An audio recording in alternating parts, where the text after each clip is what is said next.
The location of our facility will be off the northwest coast of Key West. The temperature of the water here is warm, ranging between 65 and 87 degrees Fahrenheit throughout the year, and the overall environment is similar to that of the Caribbean. Our facility will be at a depth of 20 feet below sea level, since dolphins and other smaller marine organisms tend to spend more time closer to the surface. And since the water is warm, no external heat source will be necessary. The research is important because in marine environments like the Keys, the increase of debris and harmful substances being deposited incorrectly translates into threats like biomagnification becoming a greater issue. Also, there will be no need for special decompression safety techniques because the research facility will only be at a depth of around 20 feet below sea level. The decompression will be handled by putting a submersible hyperbaric chamber on the underwater habitat. To prevent floodings, when the hatch of the hyperbaric chamber is open, the hatch will open into an underwater airlock. This will allow the main chamber pressure to stay constant, while the airlock pressure shifts. The underwater airlock will also allow the researchers to exit the habitat and get closer to dolphins and other of the smaller marine organisms they are researching. Underwater evacuation. Our underwater habitat will have 3 emergency exits planned: the stairs, the underwater airlock, and the Titan submarines. The first option is using the stairs. Go up the stairs and evacuate through the platform of the habitat to finally land. If the stairs are blocked or not accessible, then the second option would be to escape to the closest Titan submarine. There will be 3 Titan submarines, which can be used for personal, scientific, filming, and in this case, evacuation purposes. And finally, if there's no space left in the mini submarine, they are not accessible, or they do not function correctly, go to the closest underwater airlock. Before going inside, one should open the small storage closet situated next to its door and place on a submarine escape immersion equipment, or SEIE, or a snorkeling suit. The SEIE is a whole body suit that allows submariners to escape from a sunken submarine, or in this case, researchers to escape from the underwater habitat. Once the suits are on, one should proceed to evacuate the airlock to the sea and then to land. The surface evacuation is to stay calm and evacuate to the nearest exit. A decompression chamber is a room where different ambient pressures can be simulated. The room is connected to a ventilation system for sufficient oxygen support. The ambient pressure can be monitored through compressors or pumps as desired.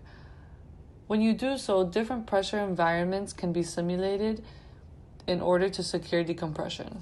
Decompression chambers can be used to treat decompression sickness, which is a result of ascending too quickly and suffering damages from insufficient pressure compensation. Decompression chambers for our facility are not extremely necessary because the depth at which we are at, which is only 20 feet underwater, does not make it a safety hazard.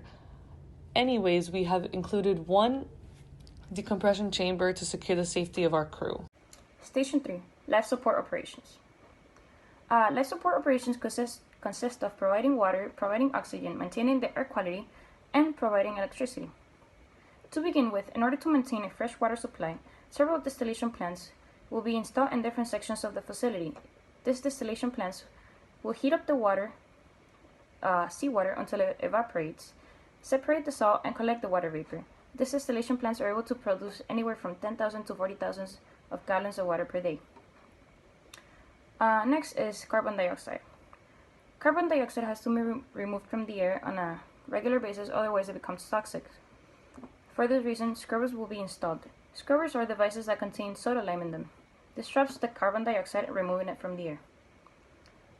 Moreover, humidifiers will also be installed in several areas of this facility in order to remove moisture from the air, and filters will also be used in order to remove dirt and dust. The filters will be replaced every week by the crew. Last but not least, when it comes to providing electricity, we will be utilizing hydroelectric power. Turbines will be installed on the outside of the facility, and the generators which are driven by the turbines, will be installed inside the facility.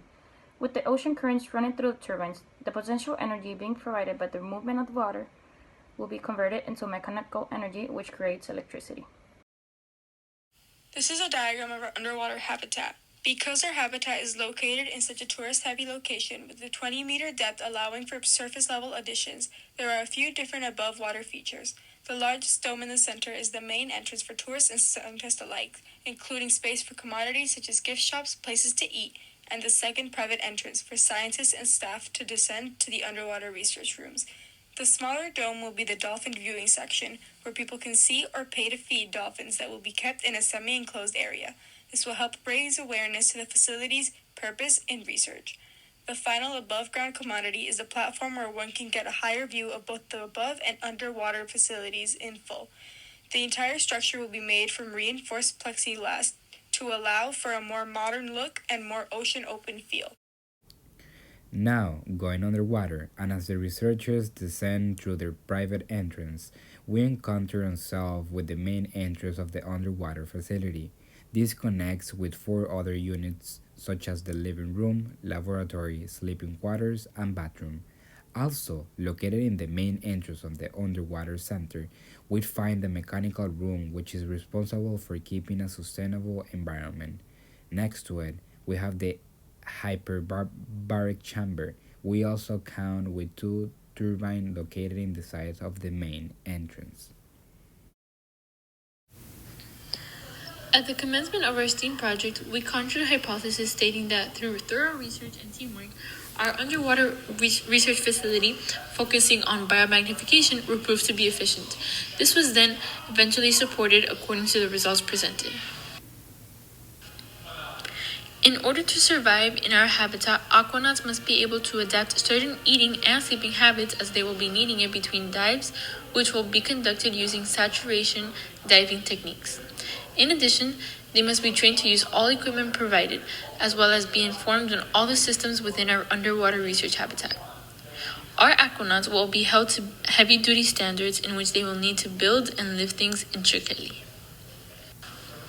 Conclusively, this activity combines vital aspects used in our everyday lives to make the most efficient design for the task at hand.